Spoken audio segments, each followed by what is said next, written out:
დავიწყოთ მე მგონი. ნელ-ნელა ესა დავენოდოთ იმასაც რა, მამუკასაც. მამუკა. მამუკასად არის არ ვიცი. ჯერ ხო არ გასულხარ? არა, ჯერ არ გავსულხარ.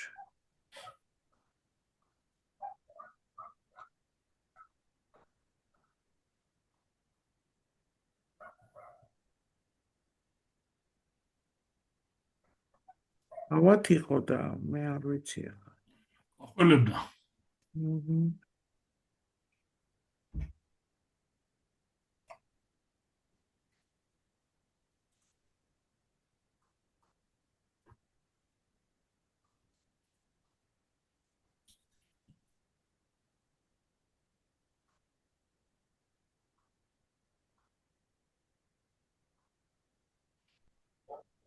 ირაკლი როგორი ამიდია მაქეთ? ეს კარგი. ზიანია და ტემპერატურა? სადღაც 17-18 ალბათ. რა.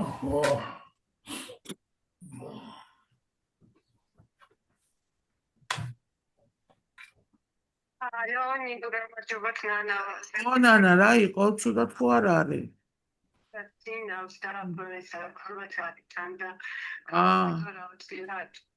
ანუ ვერ შემოვა, ხო, ეთყობა? ხო. კაი, ნანა. კარგი, არაფრის. ვინ არის ცუდად? მამუკა გვილავა.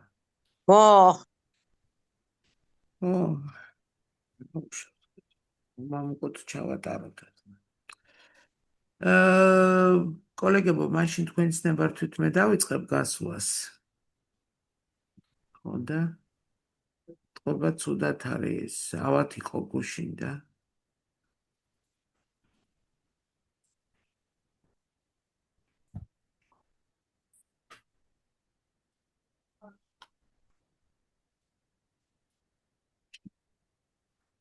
რა ფთობ ხარას მეკეთებს.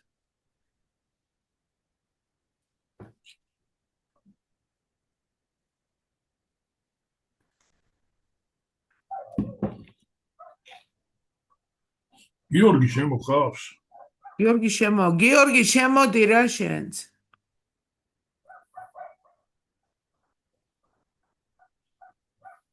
გიორგი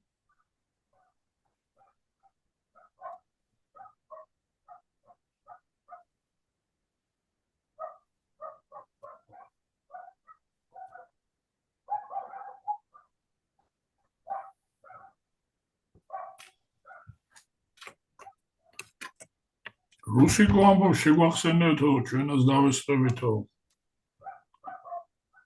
რამდენჯერ უნდა შევახსენო, ვერ გავიგე. აგზანელი არის და მიუვიდა, ხო, ნინო? კი, დავიწყეთ. მოგესალმებით ყველას. ჩვენ ვიწყებთ საზოგადოებრივ გუშაკს, რომელიც პრაქტიკულად დღეს რაღაცა პრობლემა მაქვს. ერთი წუთით ვერ შევედი. ლილების ბრატი. გამარჯობა თუნოგაგე. გამარჯობა გიორგი. შევედი, არა. არ შევიდა ჯერ. Facebook-ზე არ შედი. პირდაპირ ეთერში ხარ. ვართ, ხო? გაითიშა ხა. ეხლა გაითიშა. ეხლა გაითიშა ხო, მაგე ცოტა დაგვიანებული არის. ერთი წუთით.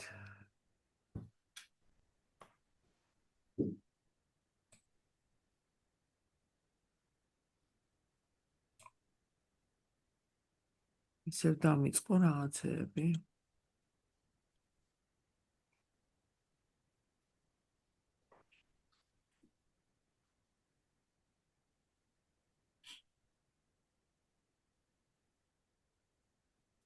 ვართ.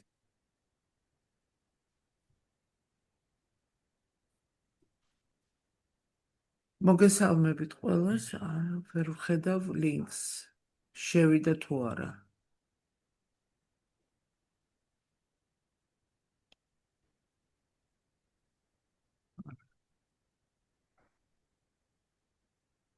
კაცრავად, მე მგონი არა ვართ შესულები. არ მიჩვენებს.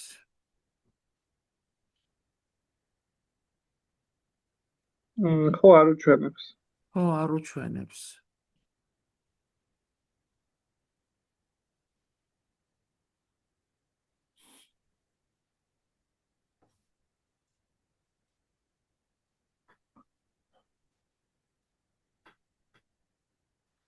მე უნდა მიჩვენებდეს ის, რომ შესულია.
რატო უჭირს შესვლა?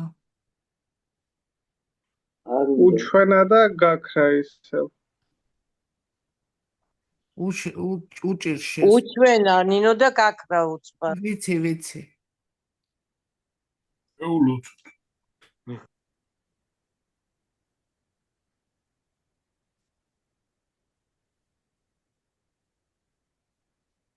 ანანა, ბატონო, ორი ამიდია ლანჩხუთში.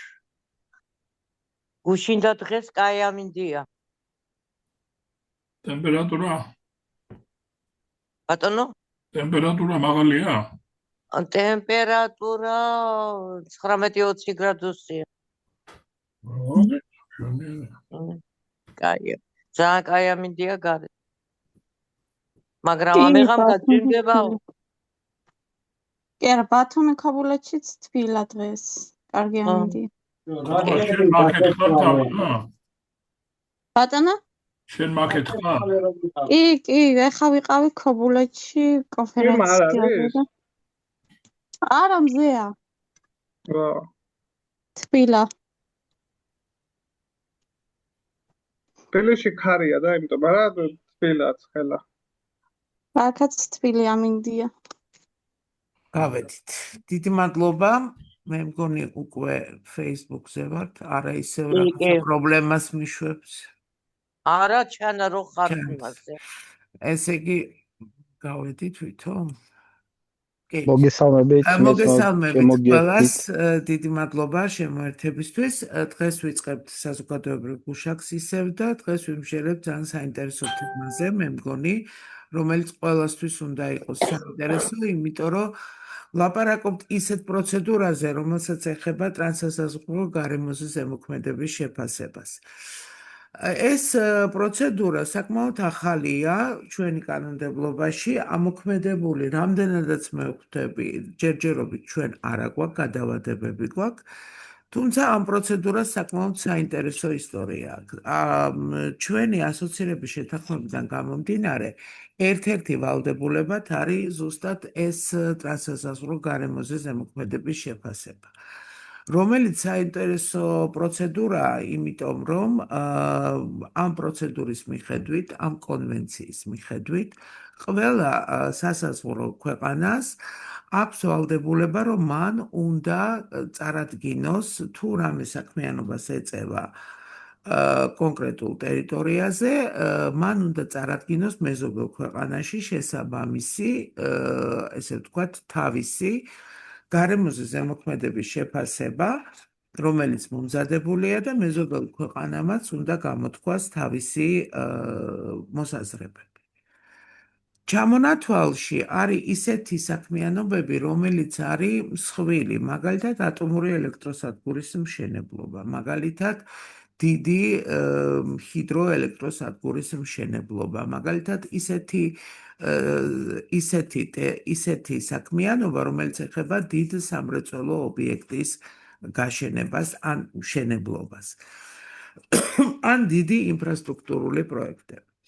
ეს კანონმდებლობა რომ მზადდებოდა, ანუ როცა ვამზადებდით შეფასების კოდექსს, მაშინ იყო საკმაოდ დიდი პრობლემა, რომელ ტერიტორიებზე უნდა გაკეთდეს აქცენტი, რომელიც სავალდებულო არის ტრანსსასაზღვრო ზემოქმედების შეფასების დოკუმენტის მოსამზადებლად. Როგორი ტერიტორიებზე უნდა იყოს ლაპარაკი. ჩვენი მოსაზრება, საქართველოს მწვანეთა მოძრაობის მოსაზრება იყო, რომ მხოლოდ მოსაზღვრე რეგიონებიდან ყოფილიყო ესეთი, ასე ვთქვათ, საქმიანობები წარდგენილი. მსხვილი, მაგრამ ესეთი ტიპის საქმიანობები. მაგალითისთვის მოვიყვანეთ ის მაგალითები, რომელიც ეხებოდა მაგალითად ჭოროხზე დერინელის კაშხლის მშენებლობას, როცა მიუხედავად იმისა, რომ ჩვენ არა ვართ მხარე ამ ესპოს კონვენციისა, თურქეთის მხარემ გარემოზე ზემოქმედების შეფასება თურქულ ენაზე გამოაგზავნა მაშინ საქართველოში.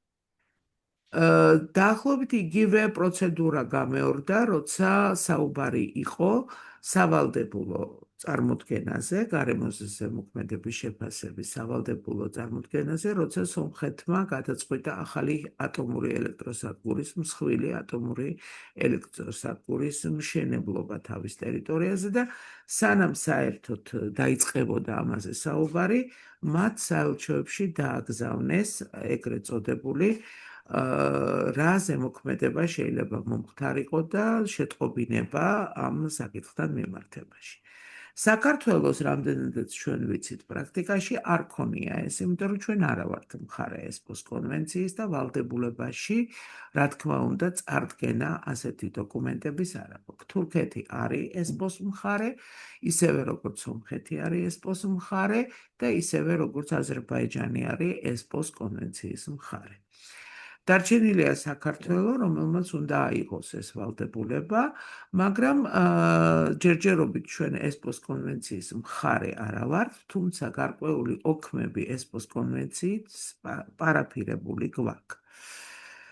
არის ლაპარაკი, რომ ჯერ გადაწყვეტილება, როცა შეფასების კოდექსს ვამზადებდით, როცა მზადდებოდა საზოგადოებრივი განხილვები იყო წარმართული, ამასთან დაკავშირებით ითქვა, რომ ჯერ მოდით შიგნით გავამზადოთ ეს პროცედურა აქტიურად, რომ შემდგომში იყოს მზად საქართველოს შეასრულოს ესპოს კონვენციის მოთხოვნები და შესაბამისად კანონში ჩაიწერა ტრანსსასაზღვრო გარემოზე ზემოქმედების შეფასების პროცედურის ჩატარება იმ ობიექტებზე, არეალებზე, რომელიც ზემოქმედებას მოახდენენ მეზობელ ქვეყნებზე. რუსეთის ფედერაცია აგრეთვე არ არის ესპოს კონვენციის მხარე და ამიტომ იორზე, როცა შენდებოდა, უпростоრად თერგზე, როცა შენდებოდა მსხვილი ჰიდროტექნიკური ნაგებობები, რუსეთის ფედერაციას მსგავსი შეტყობინება საქართველოსთვის არ გამოუგზავნია, რომ ჩვენ ვამზადებთ რაღაცას და რაღაცა ზემოქმედება შეიძლება მოხდეს ქვედა ბიეფიდან გამომდინარე საქართველოს ზედა ბიეფზე მდინარესი თერგისზეა საუბარი. ამიტომ ვამბობ, რომ ძალიან ბევრ შემთხვევაში ჩვენთვის, რა თქმა უნდა, მომგებიანი არის მიერთება ამ კონვენციასთან, იმ შემთხვევაში, რა თქმა უნდა, თუ შიდა პროცედურები იქნება მზად ამისთვის. ტრანსსასაზღვრო გარემოზე ზემოქმედების შეფასება კანონის მიხედვით დაახლოებით უდრის ისეთივე ტიპის შეფასებებს, როგორიც არის სეგეშე, სტრატეგიული გარემოზე ზემოქმედების შეფასება, უბრალოდ ამ ობიექტებს მაგ შემთხვევაში მოეთხოვება უფრო მეტი, რაც უნდა გაკეთდეს ამ სხვადასხვა მიმართულებებით. მაგალითისთვის ერთ-ერთი ყველაზე საინტერესო, რაც შეიძლება მოხდეს ტრანსსასაზღვრო გარემოზე ზემოქმედების შეფასებაზე, რომელსაც საქართველოს ვალდებული იქნება გააკეთოს ესეთი შეტყობინება, იქნება ენერგეტიკული კაბელი, რომელსაც გვინდა რომ ჩავდოთ შავ ზღვაში, იმიტომ რომ ამის მშენებლობის დროს და მისი feasibility-ც რა თქმა უნდა იყოს ცნობილი ყველა შავი ზღვის ქვეყნისთვის, ანუ ყველა ქვეყანამ უნდა მიიღოს შესაბამისი შეფასების მასალები და ქვეყნებმა თავისი მოსაზრებები უნდა გამოთქვან ესეთი დიდი პროექტისთვის.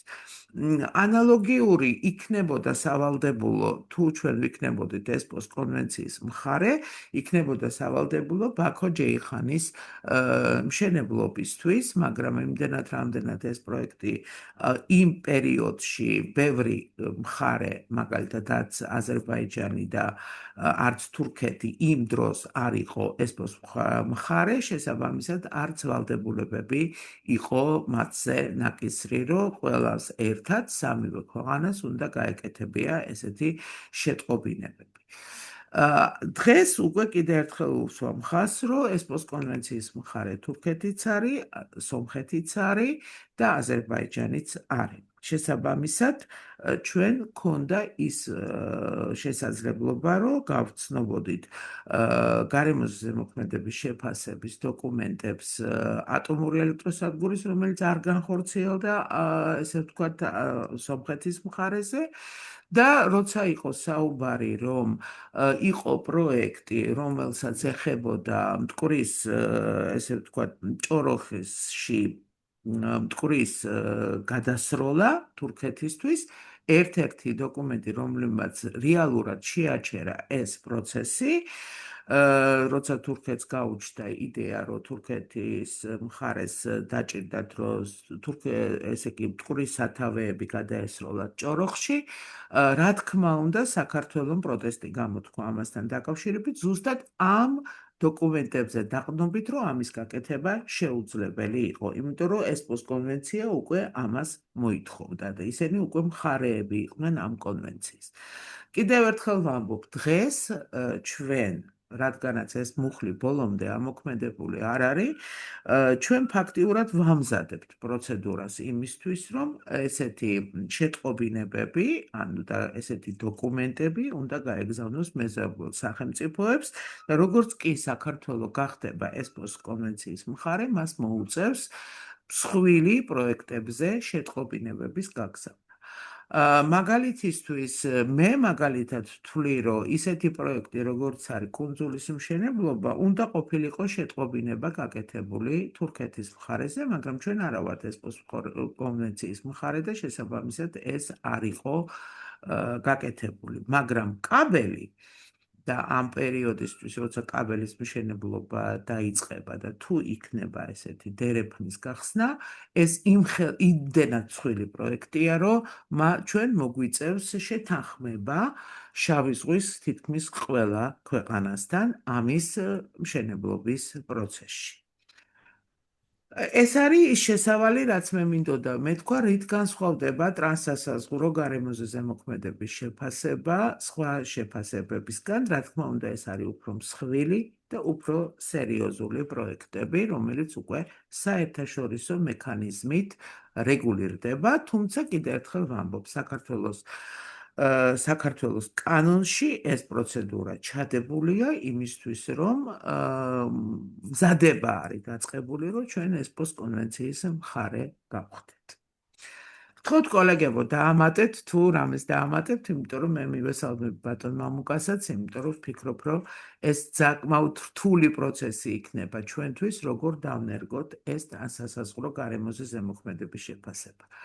საერთოდ ზოგადად, როცა რაღაცა პრევენციული ღონისძიებებიც კეთდება, მაგალითად ის, რაც უნდა მოყვეს იმას, რასაც ქვია სტრატეგიული დოკუმენტების მიღება, მაგალითად ადაპტაციული ღონისძიებების გეგმა, რომელიც უნდა დაიწეროს 2 წლის თავზე, მე მაგალითად ვთვლი, რომ იმდენად რთული დოკუმენტი უნდა იყოს ეს, რომ ჩვენ მეზობელ მხარეებს ამის შესახებ უნდა გავაგებინოთ და როგორც კი სეგეშე გაკეთდება ამ დოკუმენტის შესაბამისად ინფორმირება უნდა მოხდეს ყველა ქვეყნის, რომ ჩვენ ამისანა დოკუმენტს ვამზადებთ, უბრალოდ გავამზადეთ და რაღაცა ღონისძიებები დაგეგმილი იქნება საზღვარების ახლოს.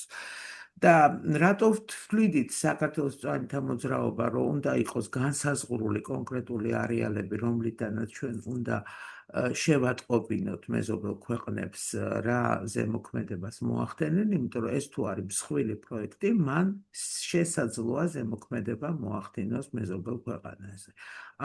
ამისთვის იყო შექმნილი ეს ესპოს კონვენცია და ამისთვის არის საჭირო, რომ ესეთი ინფრასტრუქტურული დიდი მულტინაციონალური პროექტების ინფორმირება აუცილებლად უნდა მოხდეს მეზობლების.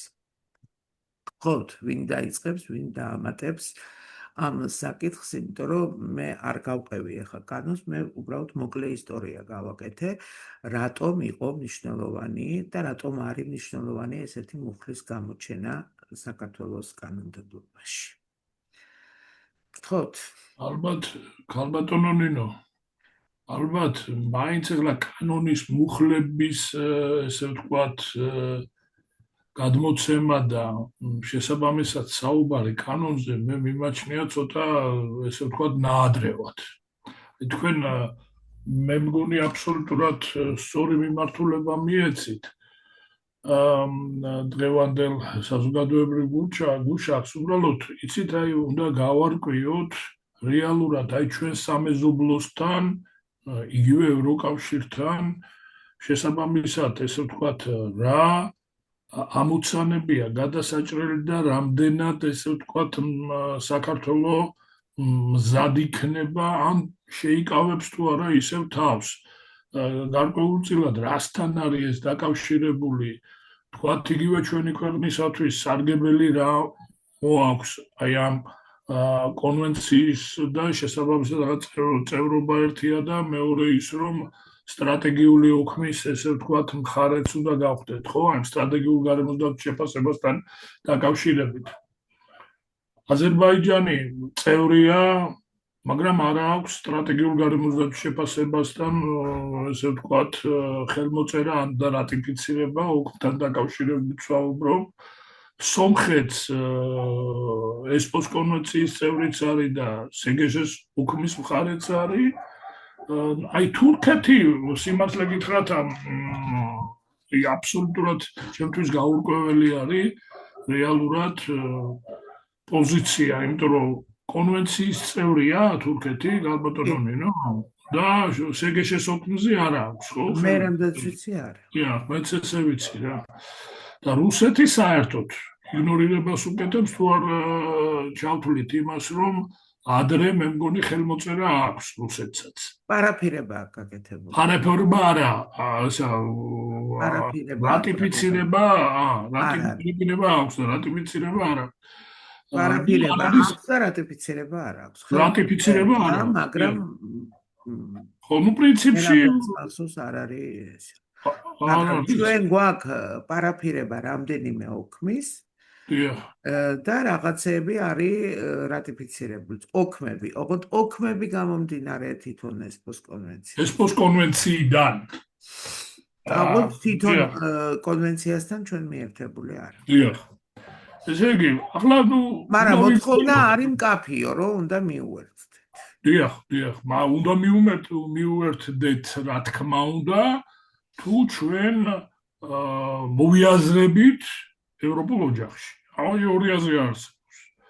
რეალურად ეს არ არის ევროპის სურვილი, არ არის, მაგრამ ეს არის გაეროს კონვენცია, გაეროს ევროპული კონვენცია. რა თქმა უნდა, ეს არის ესპოს კონვენცია, გაეროს ეკონომიკური თანამშრომლობის ორგანიზაციის 1991 წლის კონვენცია ტრანსასაზღვრო კონტექსტში გარემოზე ზემოქმედების შეფასების შესახებ. მაგრამ ეს იმას არ ნიშნავს, რომ ელემენტარულად შენი სამებზოლო, აი მოდით გავაანალიზოთ ეს საკითხი და შემდეგ რამდენად, ესე ვთქვათ, მზად უნდა იყოს ჩვენი ქვეყანა და ხელისუფლება, რომ მიუერთდეს აი ამ კონვენციას, ამაზედაც ვიმსჯელოთ. სარგებელი საქართველოსთვის რა შეიძლება აი ამ კონვენციამ უტანოს, ხო? და შესაბამისად იმ უქმმა სტრატეგიული გარემოსდაბ შეფასების შესახებ. ახლა ჩვენ ზოგადად კი ვამბობთ, რომ აი გარემოს დაცვითი მმართველობის გაუმჯობესება მოხდება, ის რომ გამჭვირვალობა იქნება, და მაღალი ხარისხის გადაწყვეტილების მიღებას ესე ვთქვათ ხელს შეუწყობს, მაგრამ ეს რა თქმა უნდა ეს ჩვენი გარემოს დამცველების ესე ვთქვათ ინტერესია. რაც შეეხება საერთაშორისო სანდოობის ზრდა, გარემოს დაცვითი სტანდარტების დაცვა გააძლიერებს ჩვენი ქვეყნის იმიჯს, ორი აზრი არ არსებობს. და როგორც პროგნოზირებადი და როგორც აი სანდო პარტნიორის როლს უფრო გამოკვეთავს, ხო?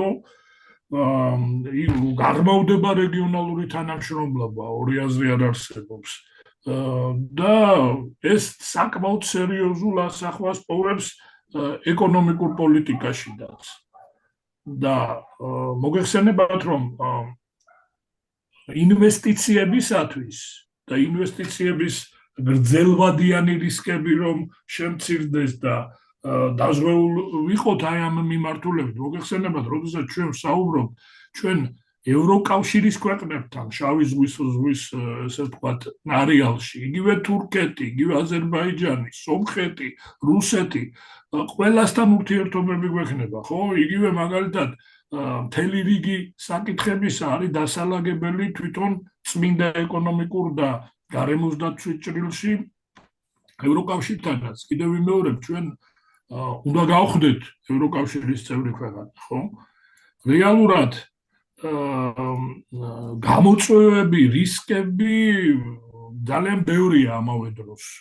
სარგებელი ერთია, მაგრამ რა თქმა უნდა არის აუცილებლობა იმისა, რომ ჩვენ მზად ვიყოთ, ხო, აი ამ ტექნიკური თანამშრომლობა, ეს სხვა საკითხი არის და ბუნებრივია ამას ვაკეთებდით და გავაკეთებთ კიდევაც და პრინციპში რეალურად ეს აუცილებელიც არის, მაგრამ აი შიგნით თვითონ ჩვენს ქვეყანაში, ხო, აი როდესაც მე გადავხედე აი მთელს ამ ჩვენს შესაძლებლობებს და გავაანალიზეს თემა, ძალიან სერიოზული პრობლემა არის ინსტიტუციური კოორდინაციის სირთულე. ანუ ფაქტიურად აი ამ პროცესში რამოდენიმე სამინისტრო და უწყება უნდა იყოს ჩართული, ხო? ტრანსსაზღვრო ესე ვთქვათ თემატიკას ეხება. და სხვათა შორის შევახსენებ საზოგადოებასაც გარემოს დაცვითი შეფასების კოდექსში 20 თუ არ ვცდები 37 მუხლიდან 51 მუხლამდე არის ესე ვთქვათ აი ამ ტრანსსაზღვრო ზემოქმედების შეფასებასთან დაკავშირებით პროცედურულად როგორ უნდა განვახორციელოთ ეს ყველაფერი და სხვათა შორის ძალიან პრინციპში ახლა დამატებითი ესე ვთქვათ ბენეფიციარებიც ჩანს უკვე გამიგეთ, მაგრამ რეალურად მაინც ინსტიტუციური კოორდინაციის სირთულე აი ამ პროცედურას ნამდვილად ახლავს რა. და შესაბამისად საჭიროა უკეთ აი მოვემზადოთ უკეთესი კოორდინაციისათვის. ფინანსური და ტექნიკური რესურსის, ესე ვთქვათ, დეფიციტით სახეზეა ტრანსსაზღვრო ზემოქმედების შეფასება, მოგეხსენებათ, მოითხოვს ექსპერტიზას, მოითხოვს დამატებით ხარჯებს, რეალურად ეს საკითხი ჩვენ არაერთხელ განვიხილეთ იგივე გარემოზე ზემოქმედების შეფასების კონტექსტში, სტრატეგიული გარემოს დაცვის შეფასების კონტექსტში და დავინახეთ, რომ ფაქტიურად საკმაოდ ესე ვთქვათ რთული თემა არის. ახლა ჩვენ გარემოზე ზემოქმედების შეფასებასთან დაკავშირებით გარკვეულწილად რაღაც ესე ვთქვათ გამოცდილება დავიგროვდა, მაგრამ იგივე სტრატეგიულ გარემოს დაცვით შეფასებასთან დაკავშირებით მთელი რიგი პრობლემები არის. ახლა აქ უნდა გავითვალისწინოთ კიდევ ალბათ დიპლომატიური სენსიტურობის საკითხი, მეზობელ ქვეყნების ესე ვთქვათ მეზობელ ქვეყნებთან ურთიერთობაში, კერძო სექტორის ინტერესების, რამე თუ ეს გარკვეულ პროცედურულ სირთულეებთან არის, ხო, დაკავშირებული. და ფაქტიურად ჩვენ უნდა აი იმ გამოწვევებს სერიოზულად შევხვდეთ და ბუნებრივია რომ უნდა გვიღვირდეს ხო ელემენტარულად და მნიშვნელოვანი უნდა იყოს ჩვენთვის ინსტიტუციური ესე ვთქვათ რესურსების სიმცირე და იგივე კადრების თემა საკმაოდ სერიოზული პრობლემაა ექსპერტებთან მიმართებით ვლაპარაკობ შესაბამისად ესე ვთქვათ ნებისმიერ შემთხვევაში ჩვენ ქვეყანას დახმარება დაჭირდება აი ამ თვალსაზრისით ხო იგივე სექტორალურ დონეზე და მუნიციპალურ დონეზე ჩვენ ვისაუბრეთ ამის შესახებ რომ ფაქტიურად საკმაოდ სუსტი კავშირი არის აი როდესაც მაგალითად სტრატეგიული გარემოსდაცვის შეფასება უნდა გაკეთდეს ამა თუ იმ გეგმაზე მე გენერალური გეგმები მაქვს ახლა ისევ ხედველობაში ფაქტიურად ჩვენ აი იმ სექტორალური მიმართულების იმ 11 მიმართულებიდან გეგმები როდესაც მასზე სტრატეგიული გარემოსდაცვის შეფასება არ არის გაკეთებული ფაქტიურად ეს ხშირად ჩემი აზრით უბრალოდ სრულყოფილად ვერ ყალიბდება ეს სტრატეგიული ამ თუ ყალიბდება ელემენტარულად არ არის მთელი რიგი საკითხებისა ფაქტიურად იქ გათვალისწინებული რომელიც სექტორებში უნდა განხორციელდეს ახლა როდესაც სტრატეგიულ ესე ვთქვათ შეფასებაზე გვაქვს საუბარი სტრატეგიულ გეგმებთან პროგრამებთან დაკავშირებით აქ საუბარი არის ისეთ დოკუმენტებთან რომელმაც 10-15 წელი უნდა იმოქმედონ, ხო? შემდეგ ძალიან მნიშვნელოვანი არის ახლა ისიც, რომ ჩვენ უნდა ვითანამშრომლოთ აი ამ ჩვენ მეზობლებთან. დღეს მე ჩემთვის მაგალითად ძალიან ესე ვთქვათ დამაფიქრებელი იყო ის, რომ უკვე ევრონესტს ფაქტიურად ბოიკოტს გამოუცხადებთ და რეალურად ქართული ესე ვთქვათ დელეგაცია აღარ იქნება მონაწილე მომდევნო სხდომების. ძალიან დამაფიქრებელი საკითხი არის. არა და ჩვენ ძალიან მნიშვნელოვანი ესე ვთქვათ ამოცანები გვაქვს გადაჭრილი შავ ზღვასთან მიმართებით. იგივე ევროკავშირთან მიმართებით, ხო?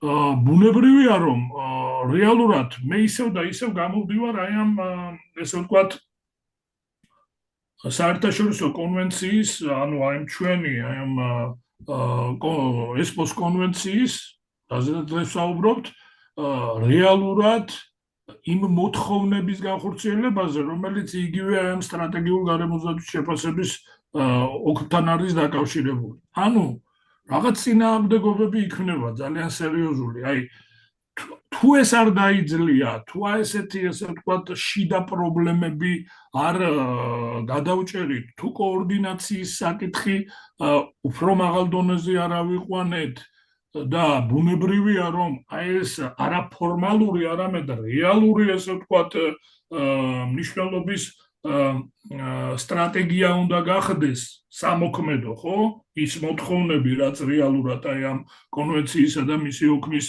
თანახმად არის შესასრულებელი. ბუნებრივია რომ ჩვენ რეალურად დღეს ალბათ ამისათვის არათუ მზად, არამედ საერთოდ არ განიხილებათ ეს საკითხი რა. აი ეს მოდით აი ამაზე ვიმსჯელოთ. არა მე მაგალითად ვიტყოდი რომ რა სარგებელი შეიძლება მოგვიტანოს ან არ მოგვიტანოს. არა სარგებელი მოგახსენეთ ხო? რისკები დავაზღვიოთ და ინვესტიციებს უფრო გაუხსნათ, ეს აუცილებელი არის. ხო, მაგრამ სომხეთში მაგალითად არის გადაწყვეტილი მოდულებით გაკეთება ატომური ელექტროსადგურის. კუმულაციური ეფექტი ამ მოდულების სადგურების იქნება დაახლოებით იგივე, რაც არსებული ატომური ელექტროსადგურის ის არის, იმიტომ რომ ატომია რადიაციაა და ის რაღაცა ზემოქმედებას ჩვენზე იქონიებს. როცა ჩვენ არა ვართ მხარე, ჩვენ ვერც მოვითხოვთ ინფორმაციის გახსნას ბოლომდე. ასე ვთქვათ და ვერ ჩავერთვებით განხილვებში, რაც არის ძალიან ცუდი, იმიტომ რომ საბოლოო ჯამში თუ ღმერთმა დაიფარა და რაღაცა მოხდა, მეზობელ ქვეყანაში ჩვენ კომპენსირებასაც ვერ მივიღებთ და დახმარებასაც ვერ მივიღებთ. ეთანხმებით ქალბატონო ნინო, მაგრამ ტექნიკური ზემოქმედება თანამშრომლობა სომხეთსა და საქართველოს ყოველთვის ამას აქვს ძალიან დიდი მნიშვნელობა. იგივე მაგალითად რომ ვთქვათ, ეხლა რაც კეთდება დიდი ენერგეტიკული მსხვილი ობიექტების მშენებლობა აზერბაიჯანის მხარეს. მიუხედავად იმისა, რომ ჰელიოსადგურია, მასაც ხო გარკვეული ზემოქმედებები გააჩნია გარკვეულად და ჩვენ უნდა ვიყოთ ხო ამაზე ინფორმირებულები რა ხდება. ჩვენ მახსოვს რომ საკმაოდ სერიოზული პრობლემები წარმოგვექმნა, როცა და არავინ არ ფიქრობს ამაზე, როცა აზერბაიჯანის მთავრობამ გადაწყვიტა და ალაზნის მიწისქვეშა გრუნტის წყლები წაიღო დიდი რაოდენობით ბაქოში და არავინ განცხადებაც კი არ გააკეთა იმაზე, ჩვენ რო ყოფილიყავით ესპოს კონვენციის წევრი, ჩვენ სერიოზულ საკითხს დავსვამდით, იმიტომ რომ არ არსებობს ესეთი რაოდენობის წყლის და დებეტის წაღება, რომ არ გამოიწვიოს სერიოზული პრობლემები კახეთის რეგიონში ჩვენთან. ანუ რაღაცა ზემოქმედება აუცილებლად მოხდებოდა. ჩვენ არ ჩავერიეთ, არ ვთქვით და შესაბამისად ვერც მივიღეთ შესაბამისი ინფორმირებულებიც აღარ ვიყავით. მეურვეც რო ყოფილიყავით ხალბატონ ნინო, მე არ მგონია რომ აზერბაიჯანთან ხმა მოგვეღო საერთოდ. საერთოდ არ მოგვეღო. ეგ პოლიტიკა იყო ბატონო მამუკა აბსოლუტურად გეთანხმებით. ეს იყო წინა ხელისუფლების პერიოდში და ეს არის ძალიან რთული. უნდა ამოვიღოთ სხვათა შორის, იმიტომ რომ ისინი იღებენ ხმას. იღებენ კი. მახსოვს თხოვეს გამიანალიზებინა იმის რა ქვია ალაზანი აღარც მახსოვს როგორ ქვია, რაღაცას ეძახიან, საოცარი სახელი მოიგონეს. ალაზანი ჩამუხტუ რაღაცა და ამ დროს ალაზანიც არ არის ქართული სიტყვა და ალაზანი შესართავამდე საქართველოს ტერიტორიაზე ნამდვილად. ამიტომ თუ ერთობლივად ვიხილავთ რაღაცა მეორე კაი მოიგონეს მეორე სახელი და თქვათ ბილატერალური უნდა იყოს. ხო, ესე უნდა დაარქვა როგორც მტკვარი არ აქვს რატო ვეძახი, ყურა არ აქვს რატო ვეძახი პროგრამას. გვეთქვა ყურა, მტკვარი არ აქვს, ხო? ეს არ მოვითხოვეთ. მაგრამ აზერბაიჯანმა ძალიან კარგადაც მოითხოვა შორის ევროპის ეკონომიკურ კომისიასთან, არ ცხენიათ მათ თავისი პოლიტიკური გაცხადებების, არ ვიცი რატო და ჩვენ სანამ ცხენია ესეთივე დაჩაგრულები ვიქნებით, როგორც ვარ, რომ დამდგარან და ევროპას და ამერიკას რო აგიდებენ, ხო? რაღაცა მეზობლებს შეძახონ ხანდახან, რომ იცით რა, ეხლა თუ თანამშრომლობაა და სტრატეგიული პარტნიორობა, ეს ეხლა ჩვენთან თუ გამოწვევთ წყალს, ის მაინც თქვით რომ წოვთ, ხო? და ისა რა ქვია, მადლობაც გითხარით ხანდახან, მაგალითად გარეჯის ამბავი გადაგვიწყვიტეთ, მაგრამ ეს სხვა თემა. ქალბატონო, მე რა ერთი თქმა მინდოდა, იცით რომ სულ ფიქრობდი იმაზე, საქართველოს რატო არ უერთდება. ანუ რატო რატიფიცირებას არ უკეთებს ამას და სხვადასხვა თეორიებს ვისმენდი, რომ აი ჩვენ მეზობლებთან შეგექმნება კი რეზერვ პრობლემების გადაჭრის მეთოდი და ანუ თუ პრობლემების გადაჭრა გინდა, კიდევ ერთი ინსტრუმენტი გაქვს, რომ გადაჭრა ცივილიზებული და ნორმალური.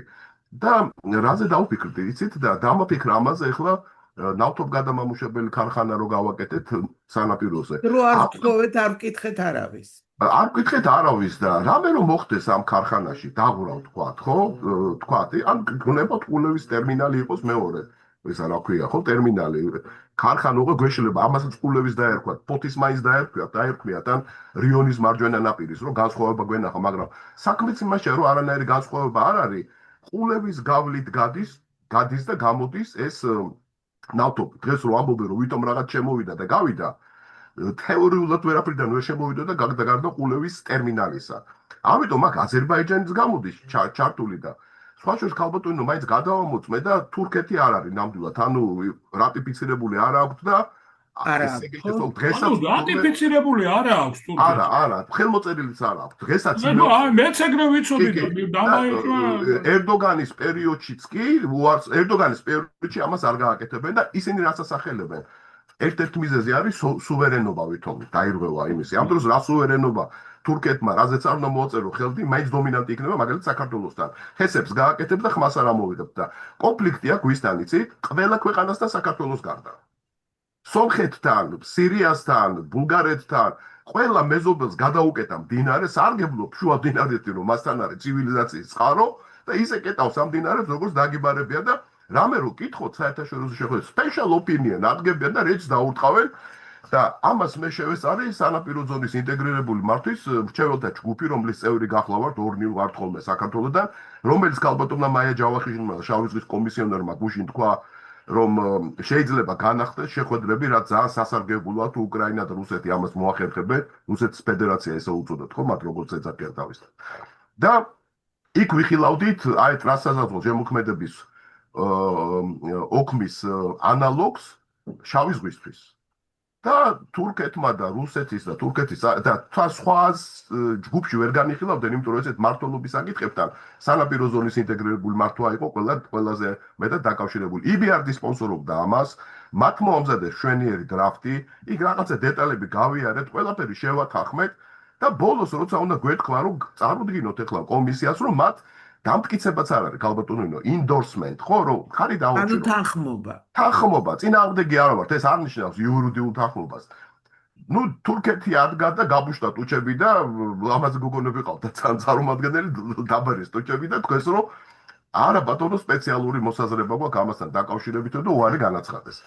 მაგრამ საინტერესო იყო რომ რუსეთი წამოდგა დაბუშტა ტუჩები და თქვა ჩვენ წინააღმდეგი ვართო და ზუსტად იმავე პერიოდში კასპიის ზღვაში იგივე დოკუმენტს მოაწერეს იგივე ავტორების შექმნილს EBRD-ის სპონსორობით.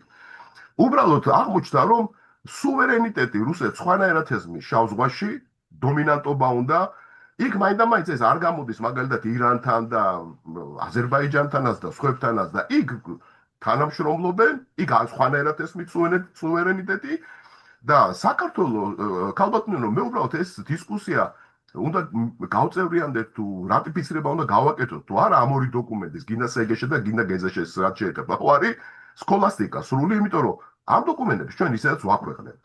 ნებისმიერი ქვეყანა დაინახავს შიგნით რა წერია, აგერ Google-ს ათარგმნილებს და ეგრევე დაინახავს რა წერია. ბოლო-ბოლო აზერბაიჯანელები და სომხები მოიპოვება საქართველოში და ქართული რო იციან და თურქებიც და რუსებიც, ხო? წაიკითხავენ და ეტყვიან თავის ქვეყანას, რომ აქ პრობლემა გვაქვს რაღაცა ამ რომელიღაცა პროექტისგან და მონახავენ ადამიანებს, რომლებიც საქართველოს მოქალაქეები დასვავენ ამ საკითხს.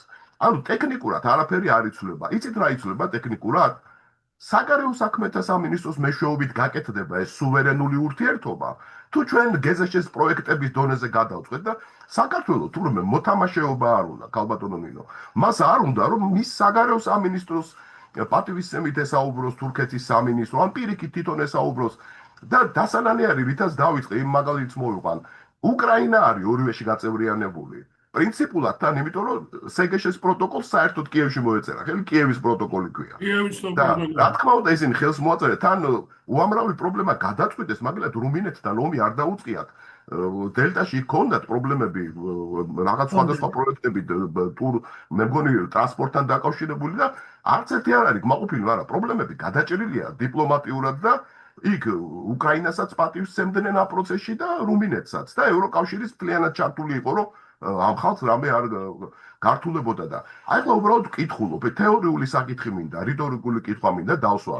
2024 წელს იყო გეზეშეზე გაცემული აი ამ ეგრეთ წოდებული ტერმინალის, რომელიც არ ვიცით, მუშაობს, როგორ მუშაობს, ქალბატონო, წყალში დგას. კადრებს ხო ანახებენ, ეხლა უსინდისობასაც აქ ზღვარი ხო, წყალში დგას ობიექტი, როგორ შეიძლება იქ ნავთობი მიიღო და თუ ვინმე ამას აკეთებს, ესე იგი ბოროტმოქმედებას ჩადის. უხვე უნდა შევატყობინოთ ჩვენს ვალდებულებმა გვაქვს შავი ზღვის კონვენციით, რომ შევატყობინოთ, რომ გარემოსდაცვითმა სამსახურებმა, მაგალითად შავი ზღვის კომისიონერმა, რომ აქ ისეთი ტერმინალი აგვიმოშოროს, რა შაუბრით, არ ვიცით და გაფრთხილებთ, რომ რაღაც შეიძლება მოხდეს, მზად იყავთ. აი ესეთი წერილი უნდა განცხადება უნდა გააკეთოს ქალბატონმა მაია ჯავახიშვილმა შავი ზღვის კომისიის შემდეგ შეხვედრაზე, ონლაინ იქნება თუ პირადად. თუ არა და დავარღვევთ შავი ზღვის კონვენციის მოთხოვნებს, რომელშიც პირველი სიტყვა რაც არის ნათქვამი სუვერენიტეტია, ყველა ქვეყანა არის სუვერენული და ექსკლუზიური უფლება გვაქვს რაღაცაზე კი ვთქვათ ან არა ვთქვათ. მაგრამ არ ინფორმირება ჩვენი პარტნიორებს არის სუდაკარგავ ყველანაირ სუვერენიტეტს და პატივისცემას. და იქნებ უკრაინასთან შევსულიყავით, გამოგვექვეყნებინა, გვეთქვა რომ ჩვენ კი გავაკეთეთ ეს გეზეშე და კი არ გვევალება რომ ტრანსსაზღვრო ის გავაკეთოთ. 2024 წელია, ქალბატონო, პანტაპუნტით აფეთქებენ ნავთობგადამამუშავებელ ქარხნებს, უკრაინელები. ჭკუა დაუშლით, ვისა რა ქვია, მართლები არ იქნებიან, რომ გამოუშვენ და მაპატიეთ, ეხლა ტყლიპონ ჩვენს იმას, რა ქვია, მიაყოლონ ზემოდან სოკარიც.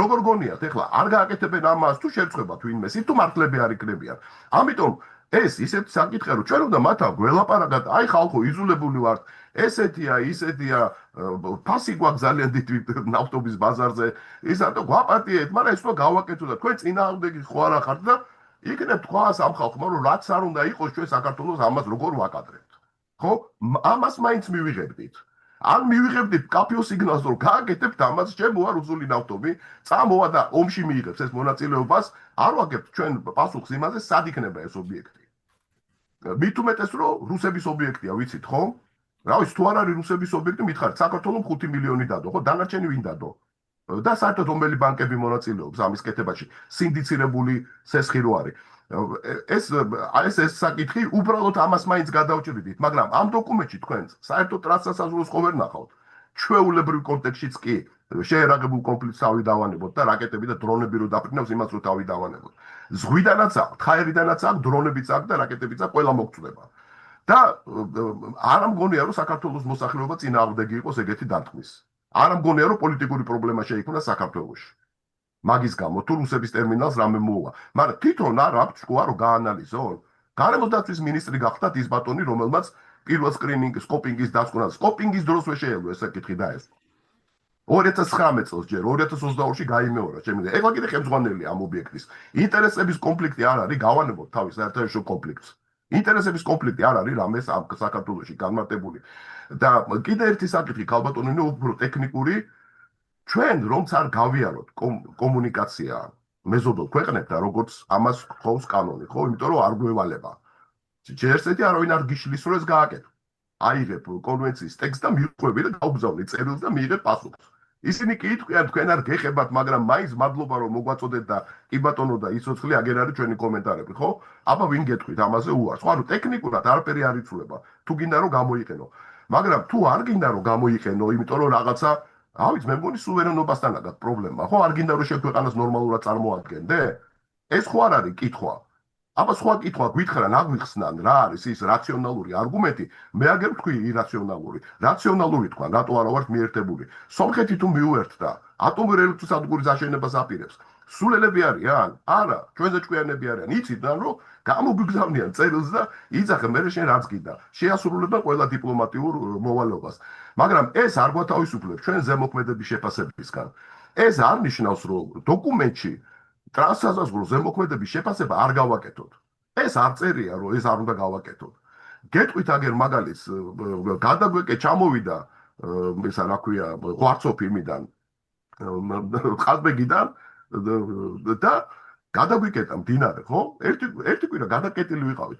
რომ გარღვეულიყო და რომ წარღვნა რომ მოეწყო რუსეთში იმას პროტოკოლის ენით მოგიწევდათ რუსებთან ლაპარაკი ნეტა წევრი ყოფილიყავით წერილებს მაინც გაუგზავნებით ერთმანეთს გვაპატიეთ ეს რა და ფრთხილად იყავით ხვდებით ანუ კომუნიკაციის პირდაპირ ძალაზე კი არ გადავიდოდნენ მაგრამ ეს რომ მომხდარიყო ძალაზე შეიძლება გადასულიყვნენ მიზეზს ელოდებიან რომ რამენაერად რაღაცა გაგიკეთო ხო ამიტომ ეს ინსტრუმენტი მხოლოდ დაგვიცავდა არ მოხდა ქალბატონინო არ იყო ეს სიტუაცია ბატონი ღარიბაშვილი 4-ჯერ არ გამორბოდა იქიდან ჩავიდა ვერ ჩავიდა ჩავიდა ვერ ჩავიდა და ამიტომ რაც უცნაური სიტუაცია არის მე არ მესმის წინამთავრობა რატო არ ღებულობდა წინა ხელისუფლება ეთქო მაგას არ ღებულობდით იმიტომ რომ არც ერთი მხარე არ იყო მაშინ საერთოდ არავინ არ იყო ერთადერთი სომხეთია ეხლა ფაქტია სომხეთია ერთადერთი და აზერბაიჯანიც ხელმოწერილია აზერბაიჯანს 99 წელს აქვს ხელი თავიდან მოაწერა ჯერ კიდე თავიდან მოაწერა ხელი მაგრამ ოქმზე არა აზერბაიჯანის არ არის სეგეშეს ოქმის მხარე სომხეთმა რომ გამოაგზავნა ის გარემოს ზემოქმედების შეფასების დოკუმენტი გამოაგზავნა საგარეოში მაშინ წინამთავრობის პერიოდში ინფორმაცია მე მივიღე აზერბაიჯანიდან იმიტომ რომ აზერბაიჯანში ომის მდგომარეობაში უყოფმა ქვეყანამ აზერბაიჯანსაც გაუგზავნა საგარეო საქმეთა სამინისტროს და აზერბაიჯანიდან მივიღე ეს ინფორმაცია მთხოვეს აზერბაიჯანელმა კოლეგებმა რა სიტყვით ამასთან დაკავშირებით რომ სომხები აპირებდნენ ატომური ელექტროსადგურის მშენებლობას ნუ ის პროექტი ჩავარდა არ გამოვიდა მაგრამ ეხლა აპირებს სომხეთი ყოველ შემთხვევაში აქვს მოწერილი მემორანდუმი რომ უნდა გააკეთოს ეს მოდულებით ატომური ელექტროსადგურები. მე მაგალითად ვთვლი, რომ კუმულაციური ეფექტი მაინც ექნება, ჩვენ უბრალოდ ინფორმირებულები უნდა ვიყოთ და რისკები უნდა იყოს შეფასებული. ოქმი, რომელიც ძალიან მნიშვნელოვანია, ეხლა ესპოს კონვენციასთან მიერთება არის მნიშვნელოვანი, იმიტომ რომ ჩვენ რომ მაშინ ყოფილიყავით ესპოს კონვენციის წევრი, დერინელის კაშხლის მშენებლობასთან დაკავშირებით ჩვენ უფრო მეტი არგუმენტი გვექნებოდა თურქეთის მხარესთან. რა უნდა გაეკეთებია თურქეთს, მიუხედავად იმისა, რომ არც მაშინ, არც ეხლა, მაშინ ჩვენც არ ყოფილვართ, ხო, ესპოს კონვენციის მხარე. თურქეთის მხარემ გარემოზე ზემოქმედების შეფასება დერინელის კაშხლის გამოაგზავნა საქართველოში. ხაშური საკმაოდ კარგი დოკუმენტები არის, მათ მართალია ეს არ მიგვიღია ჩვენ გარემოს დაცვის და გარემოსა და ბუნებრივი რესურსების დაცვის სამინისტრომ, მაგრამ აღმოვაჩინეთ, რომ ეს იყო მშენებლობის სამინისტროში მისული დოკუმენტი. იმიტომ რომ ისინი იყვნენ იმ კომისიაში ერთობლივში. ხო, და გარემოს დაცვის გარდა ყველა იყო იმ კომისიაში. ვინც ნაპირ დაცვის ხალხი იყო, ეკამათებოდა თურქ ხესის მშენებლებს. კი ბატონო და რა თქმა უნდა მოითხოვდნენ გაგვიმაგრეთ ნაპირიო. მე თვითონი იმათ არა. ხო და შესაბამისად მე როცა ჩავერი ეს უფრო გვიანდელი პროცესი იყო, ისეც პრეზიდენტის დავალება იყო, მაგრამ რეალურად მე ისე მშენებლობის სამინისტრომ გააგრძელა საუბარი. რეალურად ჩვენ რო ქონოდა ეს ინსტრუმენტი ხელში, ჩვენ ძალიან ბევრი რამის გაკეთება შეგვეძლო. მიუხედავად ამისა, მაინც რაღაცეები საქართველოს მოახერხა, მაგრამ ის მოთხოვნა, რომ გინდა თუ არა ფული მომეცი, ეს არასწორი მიდგომაა საერთოდ რა. იდეაში, იმიტომ რომ კომპენსირების ნაწილს თქვენ წარმოიდგინეთ, საბჭოთა კავშირი არ იყო, მაშინ არ არსებობდა ესპოს კონვენცია. მაგრამ როცა ენგურის კაშხალი შენდებოდა, თურქეთს ეცნობა ამის შესახებ. და გარკვეული კომპენსირება საბჭოთა კავშირმა გააკეთა მაშინ იმ დროსაც კი ლაპარაკობდნენ ეგეთ რაღაცებზე. ენგურის კაშხლის იმ დროსაც საუბრობდნენ ამაზე, რომ ენგურის კაშხლის დარღვევასთან დაკავშირებთან თუ რამე კატასტროფა მოხდებოდა, სტამბულს დაემოქმებოდა რაღაცა საფრთხე. ქალბატონინო, მე ერთი შემთხვევა გავიხსენო, როცა ჩვენ კონსულტაცია დავაპირეთ შავი ზღვის კომისიის მეშვეობით. ეს არის, როცა სანაპირო ზონის ინტეგრირებული მართვის სტრატეგია შევიმუშავეთ. 2010 წელი იყო, თქვენ იცით, რომ 2005 წელს თქვენ და ჩვენ რო შევიმუშავეთ კანონპროექტი ბატონმა გიორგი პაპუაშვილმა არინება, რომ შეთანხმებაზეც არ გაუშვა. სად არის ახლა რომელ ოპოზიციაში და თუ აგებს ამაზე პასუხს, რომ დავახვავეთ სისულელეები სანაპიროზე, ხან ტერმინალებს ვაშენებთ და ვისია ისიც არ ვიცით ხანდახან. საძებნელია ვისიან. ყაზახებსაც პორტი აქვს ჩვენთან და აზერბაიჯანელებსაც პორტი აქვს და საიდან აღვაქვს შუა კორიდორია თუ ზედა კორიდორი თუ ქვედა კორიდორი, რომელ კორიდორში ვართ ჩვენ გამკარგველი, ხო, ჩვენი სუვერენობის. და ბატონმა გიორგი პაპუაშვილმა უარი თქვა, რომ გაევრცელებინა შეთანხმებაზე. არც ვეუბნეოდით, რომ მაინდა-მაინც მიიღეთ. უბრალოდ გავავრცელეთ და შევხედოთ, იქნებ წინააღმდეგია მთავრობა. და თუ არ არის წინააღმდეგი, რა გვიშლის? სოფლიო ბანკის პროექტის შედეგი დავდოთ, ხო? ეს რო არ გაკეთა 2010 წელს იცით რომ ევროპეიდის მხარდაჭერით უკვე ქალბატონი ირენ ლუციუსი იყო ამის იცით თქვენ ეს ქალბატონი იყო რომელმაც თქვა რომ კაი კანონი არ გამოდის სტრატეგია მაინც გავაკეთოთ საქართველოსთვის და მშვენივრად გადმოიტანა ეს პრინციპები რაც კანონში ეწერა კიდე ბევრად უფრო უკეთესი და დახვეწილი და სხვათა შორის ეს სტრატეგია გავაკეთეთ მაშინ როცა არც ერთ ხმელთაშუა ზღვის ქვეყანას არ ქონდა და შემდეგ 1-5-6 წლის მერე აღმოაჩინე რომ terms of reference წერენ სტრატეგია როგორ უნდა გააკეთონ რომელიც ბარსელონას კონვენციის SZIM ICZM-ის პროტოკოლში იყო შეტანილი ანუ ყველა ქვეყანას დაევალდებულა რომ ეს სტრატეგია გააკეთო და არ იცოდნენ როგორ უნდა გავაკეთოთო და რო შევხედე რასაც წერდნენ terms of reference-ში ავიწე ხელი და ეგეთი ჩვენ უკვე გვაქვს მეთქი ანუ 7-8 წლით ადრე შევგებოთ ყველა ხმელთაშუა ზღვის ქვეყანაზე ადრე მიგვიღო ეს სტრატეგია და სხვათა შორის ქალბატონინო ეს არ მიიღეს თუმცა ბატონმა გოგა ხაჩიძემ სტამბოლში განაცხადა მინისტერიალზე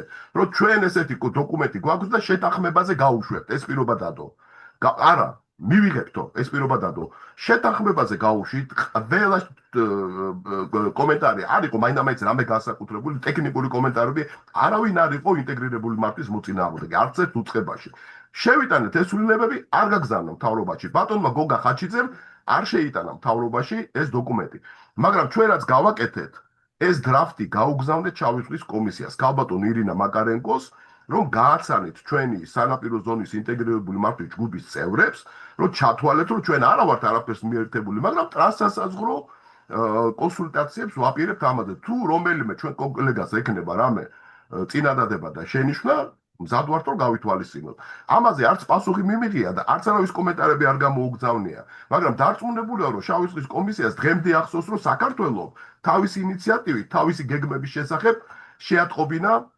ამ საერთაშორისო ორგანოს და რუსებმა რომლებმაც ერთი კი არა ორი ტანკერი ჩაღვარეს მდინარის ზღვაში გაუთხა ინფორმაციას არ აძლევენ ინფორმაციას არ იძლევიან თქვენ გონიათ რომ რუსებს კოსმოსური დაკვირვება არ აქვს და ზუსტად არ იციან სად რა მოძრაობდა და როგორ ან ჰიდროდინამიკური მოდელები არ აქვს შავი ზღვის მთელ მსოფლიოს ასწავლიან მაგის უпроსტորეთ არავის არაფერს არ ასწავლიან თავისთვის აქვს მარტო გასაიდუმლოებული მაგრამ არ გავჩუმდებით ჩვენ შავი ზღვის ქვეყნები და რუსებს მოუწევს ტრანსპარენტულობა შავი ზღვის აუზში სხვანაირად ისინი ვერ იქნებიან ნუ გონიათ რომ ყირიმი ჩაიგდეს ხელში არ მოხდება ესა არავინ არ შეეგუება ამას ამიტომ დროზე გადავიდეთ ცივილიზებულ მართვაზე და ტერმინალებს ნუ გვიდგავენ დაცულ ტერიტორიებში ბევრი ენერგია და ოფლი გვაქვს ჩაქსოვილი იმაში რომ შავი ზღვა დაგვეცვა და ამისთვის შეგვექნა დაცული ტერიტორიები და ეს არაცივილიზებული ერი მე სხვა არაფერი ადრე ვიცით ანგარის უწევდი ქალბატონო ეხლა მე ამ პირობებში როცა ბომბებს ესურიან მეზობელ ქვეყანას თავის უახლოეს ერს შეუძლებელია ჩვენ ნუ გვიდგავენ ტერმინალებს იმაში რა ქვია კოლხეთის დაცულ ტერიტორიაში და ჩვენ ნუ გავგებენ ომისა თვითონ აკრიფავენ თავიდან ბოლომდე ყველაფერს როცა დრომოა აზერბაიჯანელების აკრიფავენ თავის იმას რა ქვია როდესაც ნავთობი აღარ იმუძრავს ბოლო ხარჯი რომელსაც გაწევენ აზერბაიჯანელები იქნება დასუფთავება იმ ტერიტორიის რომელიც მიაბინძურეს ახლა და რეალურად ჩვენ ბევრი საქმე გვექნება გასაკეთებელი და ჩვენ პრინციპში მაინც ვალდებულები ვართ რომ ესპოს კონვენციას მივუერთდეთ იმიტომ რომ ეს საკმაოდ ძლიერი მექანიზმი იქნება საქართველოსთვის შემდგომი თანამშრომლობის და ჩვენივე სუვერენიტეტის დაცვისთვის პირველ რიგში იმიტომ რომ ეს მაგ შემთხვევაში შესაძლებელია პროცესების გაძლიერება და საკუთარი ინტერესების დაცვა და მარტო არ იქნებით ერთი კითხვა მაქვს რა ერთი მარტო არ იქნებით ევროპის ეკონომიკური კომისია ამოგიდება ბატონებო გასაგებია რომ გამოვთქვამთ ჩვენ აზრებს მაგრამ ერთი შეკითხვა მაქვს აი მაგალითად ჩვენ გავხდით აი ამ ხანა და ოქმის ესე ვთქვათ მხარეც ერთი რა უნდა კითხვა დავსვა იგივე ტრანსსაზღვრო კონტექსტში ჩვეულებრივად უნდა ჩამოვაყალიბოთ რაღაც გარკვეული ხედვა ქმედება აუზურ მართვასთან დაკავშირებით, ხო? თქვენ როგორ ფიქრობთ, აქ აი ამ პროცესში თქვათ იგივე მტკვრის, იგივე იორის, იგივე ალაზნის, მინგეჩაურთან დაკავშირებული მაქვს ეს ყველაფერი და შესაბამისად, რასაც მოიხმარს აზერბაიჯანი, ხო? ჩვენ ფაქტიურად იმასთან შედარებით პროცენტსაც არ მოვიხმართ, გამიგეთ იმ წყლების. მე წმინდა ირიგაციული თვალსაზრისით ვსაუბრობ. აი ამ კონტექსტში ჩვენ რეალურად აი ვსვამ თქვენს წინაშე კითხვას. ფაქტიურად აი ეს რესურსი, ამ რესურსის გამოყენება ეს არ დაგვავიწყდეს რომ არის დახარჯვითი წყალმოხმარება. მე ამას ხას უსვამ, გამიგეთ? შევძლებთ კი ამას, როდესაც უკვე ფაქტიურად კონვენცია ჩვენ ვიქნებით ესე ვთქვათ მხარე, ანუ რატიფიცირებული შესაბამისად ოქმიც, ანუ უნდა გაითვალისწინო ხო აზერბაიჯანის მოთხოვნებიც. ეს სხვა კონვენცია. არა, რაშუაშია სხვა კონვენციის ეს რა თქმა უნდა სხვა არის, აბსოლუტურად გეთანხმები ტრანსსაზღვრო კონტექსტში ეს გადაწყვეტი, მაგრამ რეალურად და არც იმის წევრები ელემენტარულად მე მაინტერესებს აი ეს რესურსი როგორ უნდა გადავანაწილოთ.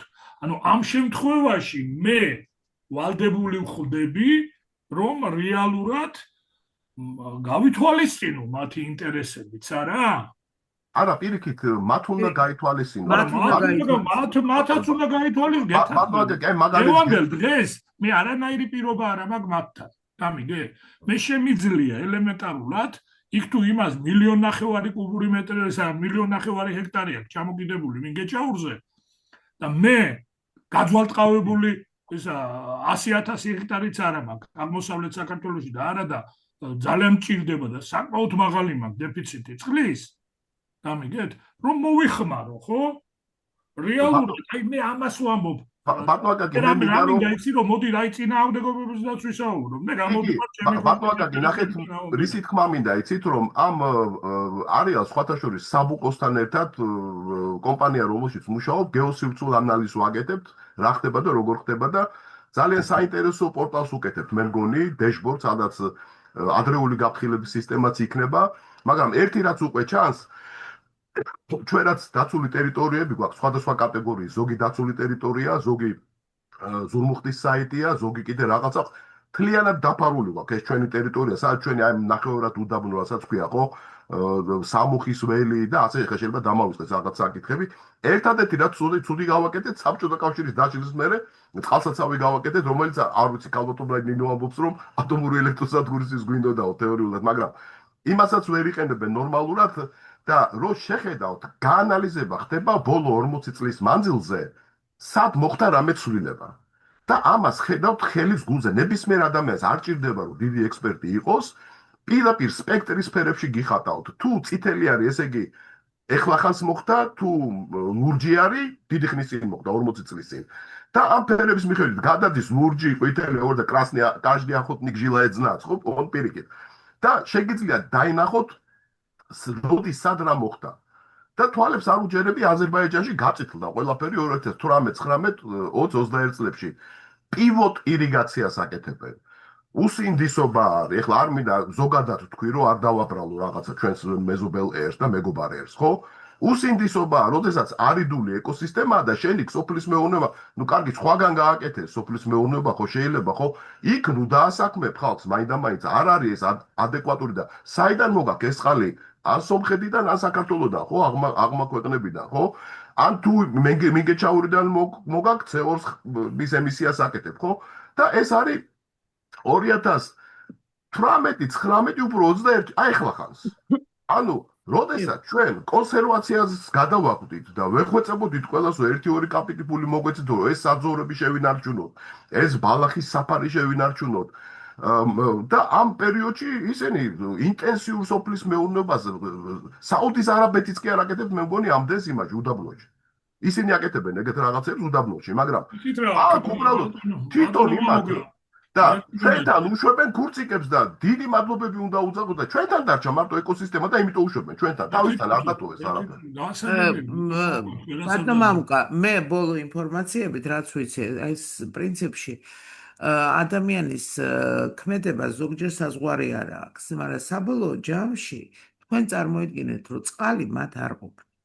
ის წყალი, რასაც ჩვენ ვაძლევთ, ისეც კი საკმარისია. ჩვენ რაც თუ არ გაუშვებენ ამ წრიულ ირიგაციაში? ხო, იმიტომ რომ რაც სამონადენით იყო, ბატონო აკაკი, მაგას გულისხმობ. ერთი წუთით ხალხ, რომ მაგაზე შემიძლია ისინი ხო, მაგრამ მაგას გულისხმობ. ჩვენ ვერ ვიყენებთ ამ წყალს. ჩვენ ეს გვაქვს ფაქტიურად დარეზერვებული. მე რო რაღაცაზე ხელი მოვაწერო და ურთიერთშეთანხმებაში იმასთან შევიდე 10 მილიონიან თუ 15 მილიონიან ქვეყანასთან, ძალიან გაიზარდა. ბატონო აკაკი, მე უბრალოდ ჩვენ ვეჭრებით ეხლა სხვა კონვენციის ეს მე რა მოხდა ეს სასაზღვრო მდინარეების და აუზების, რომელზეც რა თქმა უნდა, მე ვთვლი, რომ საქართველოს ცოტა ნადრევია ამ მომენტში იმ კონვენციაზე. მიერთება იმიტომ რომ იქ სხვა პრობლემა გვაქვს. მაგრამ ანალოგიურ არა, ანალოგიური სასაზღვრო ზემოქმედებით სტრატეგიული გარემო არ არის თქვა ანალოგიური. ანალოგიური არ არის რა. ბატონო ნინო, მომისმინეთ. არ არის თქვა ანალოგიური, მაგას კი არა, ერთი წუთით მომისმინეთ, ეხლა როგორ დავიჯინოთ ესე, რომ არ არის და კი არის, კი არის, არ არის. არგუმენტს გეტყვით, რატომ არ არის? არა, მე გეუბნები აქა, მე უნდა ავიღო ელემენტარულად რაღაც გარკვეული რაოდენობა წყლის. რომელიც დამჭირდება 400,000 ჰექტრის მოსარწყავად. შესაბამისად, მინგეჩაურში მე ამ რაოდენობა წყალს წარმოიდგინეთ 1 გექტარს ჭირდება მარცვლეულ კულტურას სიმინძე, რომ ვილაპარაკო აღმოსავლეთ საქართველოში რუხწაბლისფერ ნიადაგებზე, რაც ძალიან გავრცელებულია, ხო? 800 კუბური მეტრი. და სამწავი ნორმა არის 2400 კუბური მეტრი. იცით რამ ხელამოცულობა უნდა მოვაკლო? მე ვსვამ კონკრეტულად კითხვას. ეს არ არის ტრანსსაზღვრო, ესე ვთქვათ, კონტექსტში მდინარე წყალების პრობლემა, მხოლოდ ეს იქნება სტრატეგიული დოკუმენტთან პროექტების შემთხვევაში იქნება კი. პროექტების შემთხვევაში იქნება, თქვენ შემოგევლეთ. რა თქმა უნდა. ბაშორის ჩვენი ზეთისხილი, ბატონო აკაკი, უბრალოდ ისეთი უციამოვნო სანახავი არის. მე როგორც გითხარით, კონსერვაციის მხრივ საქართველო არის უაღრესად ცივილიზებული ქვეყნის შთაბეჭდილება არის უბრალოდ ამ remote sensing-ით რომ შევხედოთ. ჩვენთან არის ყველაფერი დაწყნარებული 20, 30, 40 წლის მანძილზე არაფერს არ უშვებით ამ ეკოსისტემას და ირგვლივ ყველაფერი სხვა შორის ჩვენთან თქვათ ჩვენი საძოვრები სადაც არის ზაფხულის ხო ზამთრის რა ქვია იმას შირაკზე თუნდაც ვიქცევით, იმიტომ რომ იქ არეულია ყველაფერი, როდის რას ვაკეთებთ, კაცმა არ იცის. მაგრამ ამ ეკოსისტემებში, სადაც დაცული ტერიტორია, ზურმუხტის, ვიქცევით ძალიან კარგად, ძალიან ცივილიზებულად და ჩვენ მეზობლებსაც მოუწოდოთ, რომ გვესმის ყველაფერი, გვესმის თქვენი მოსახლეობის ზეწოლა, თქვათ, მაგრამ შეამცირეთ ეს მოსახლეობა, ამდენი არ არის საჭირო. რაღაცა გააკეთეთ პროგრამები. საქართველოში რო აფინანსებს, გააერო შობადობის კონტროლის პროგრამებს. აზერბაიჯანში დააფინანსოს, ანუ დააფინანსებს უთხრათ რომ გააკეთე რაღაცაო, ხო? ისედაც არ აქვს შობადობა და ჩვენთან კიდე შობადობის კონტროლის იმას აკეთებენ, რა ქვია, სტიმულირებას. კიდევ ერთხელ, კოლეგებო, გასაგებია, ყველაფერი მოახდენს ზემოქმედებას, მაგრამ ერთ რამეზე შევჭერდეთ. ჩვენ ვერ შევწყვიტავთ, მდინარეს ვერ გადავკეტავთ, ანუ თურქეთი არა ვართ, როგორც მოიქცეთ თურქეთი სირიასთან მიმართებაში ეს ერთი. და შესაძლებლობებიდან უნდა გამოვიდეთ. საუზო მართვის გეგმებშიც მხოლოდ შესაძლებლობიდან, ანუ მდინარეში წყალი უნდა დარჩეს, ეს ერთი. და ის ინტენსიური სოფლის მეურნეობა, რომელიც ახლა ვითარდება აზერბაიჯანში, თვითონ აზერბაიჯანელებიდან ამაქვს ინფორმაცია, რომ მიუხედავად იმისა, რომ მისცა ნახტომით ზდა სოფლის მეურნეობის პროდუქციის მიღებისა საბოლოო ჯამში ეხლა რეგრესზე არიან. დღეს გადადიან უკვე სხვა ტიპის წყვაზე. მას ამბობენ ყველანაირ აბსოლუტურად სულ სხვა მიდგომები დაიწყო დღეს აზერბაიჯანში უკვე ამასთან მიმართებაში. უკვე სახეობებს არჩევენ, ჯიშებს არჩევენ, რომელი შეიძლება, რომელი არ შეიძლება. და არიდული ზონისთვის რა არის უფრო ხელსაყრელი.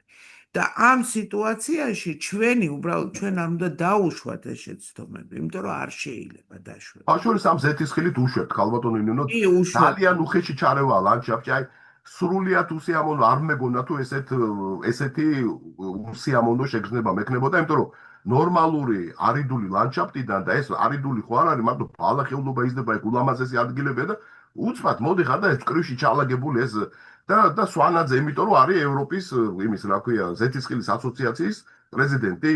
ანუ ესპანელებმა და იტალიელებმა ვერ მოილაპარაკეს, ვინ იქნება პრეზიდენტი, დანიშნეს ქართველი და ეს ახლა ახერხებს იქიდან ინვესტიციების ესპანელი და იტალიელი კი არ ყველა ჩამოვა. მშვენიერი ადგილია, ცარიელი მიედეგი, სადაც გინდა, რაც გინდა დარგი, არც არავინ არ შეგამოწმებს და რამხელა ირიგაციის სისტემას ქმნის. და საიდან მოაქვს ეს წყალი, რა საკლდება ეს წყალი, სად მიდის მოგება, თქვათ, ამ ზეთისხილი, საერთოდ ვინ არის ინვესტორი? ბატონი სვანაძეა, არ ამგონია რომ ბიზნესმენი კი არის, მაგრამ იმდენი ფული კონდეს რომ ამხელა პლანტაციები რო ერთმა კაცმა გააკეთოს, ხო? დიდი სახელით რო აწერია სვანაძე. მოდი ახლა ჩვენ ისევ დაუბრუნდეთ ესპოს კონვენციას და დავასრულოთ. არა, ევროპელებსაც მივმართოთ, რომ რატო ეს პრეზიდენტად რო ჩვენ არიდული ეკოსისტემები დაგვირგვიოს?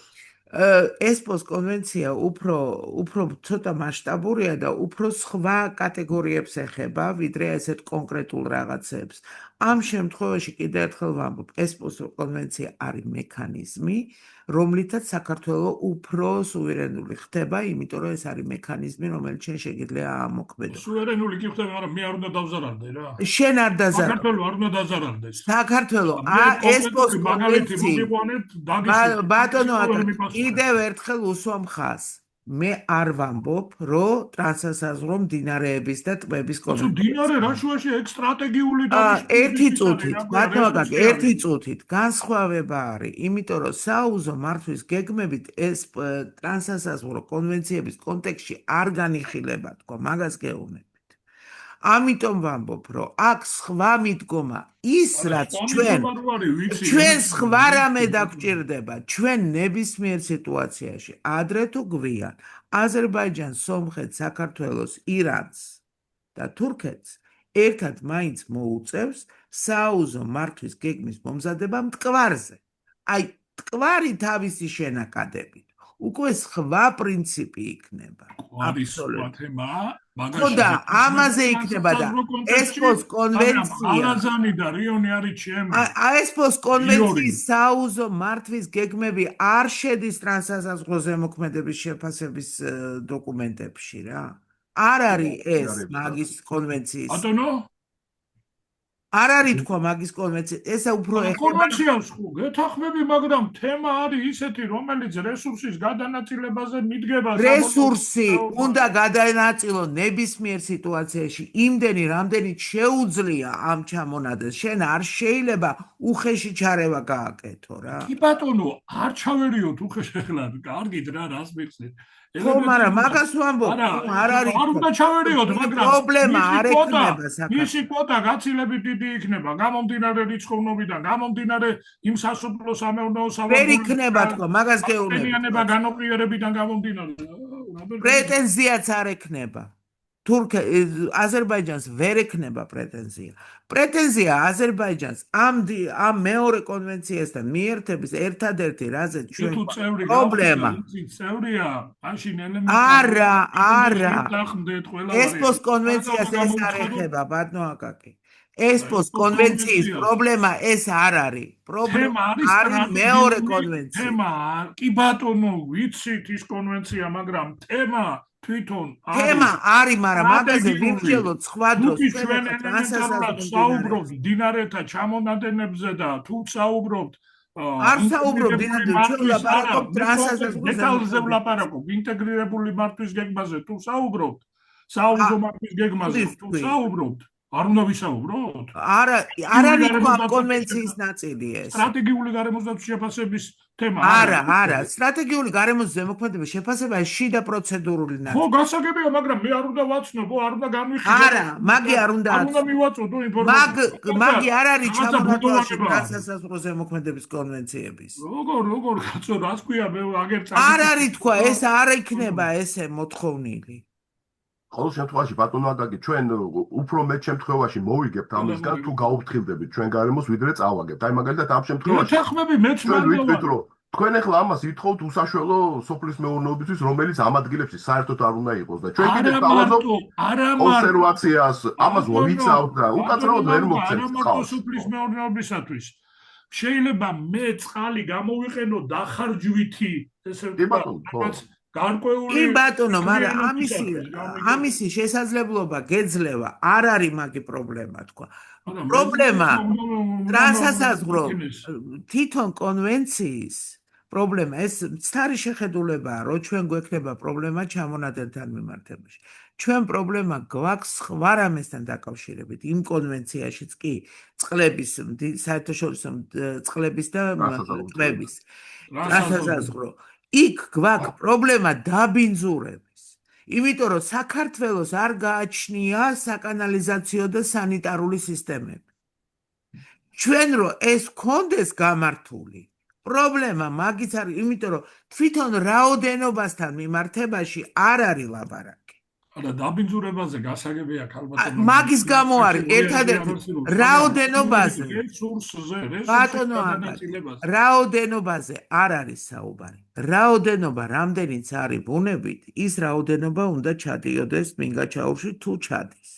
მაგრამ მინგაჩაური თვითონ არის ხელოვნური. ამიტომ ჩვენ იმაზე მეც ვერ მივცემთ, რაც ბუნებამ არ მოგცა.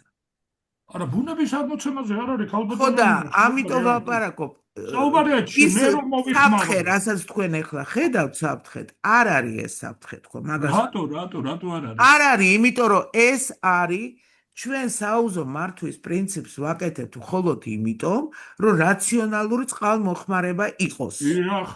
და შენ თუ მეტი გჭირდება, იმიტომ რომ გჭირდება განვითარებისთვის, ვერავინ, ვერც ერთი სახელმწიფო შენ პოში და პოლიტიკაში ვერ ჩაერევა.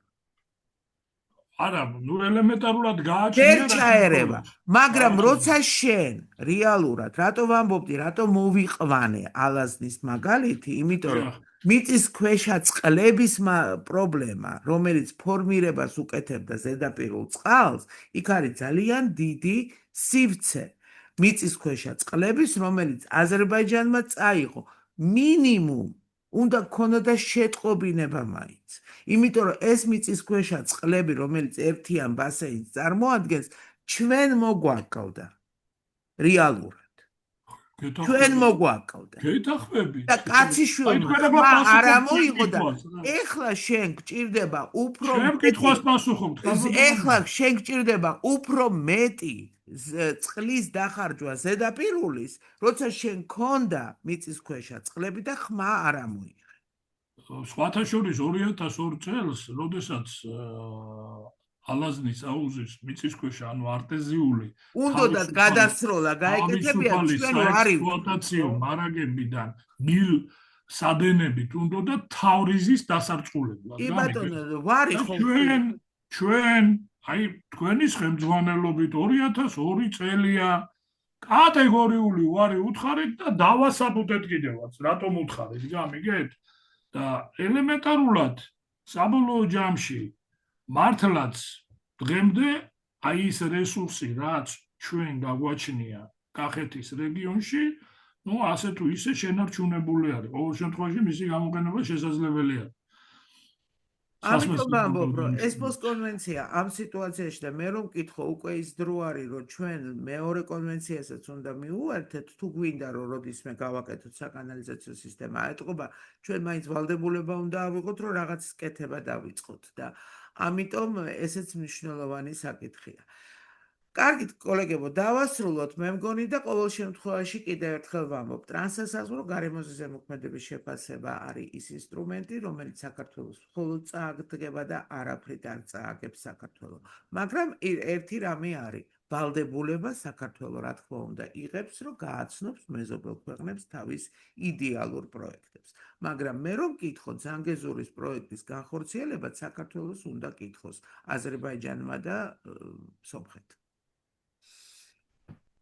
დიდი მადლობა ყველას. კარგად. მადლობა.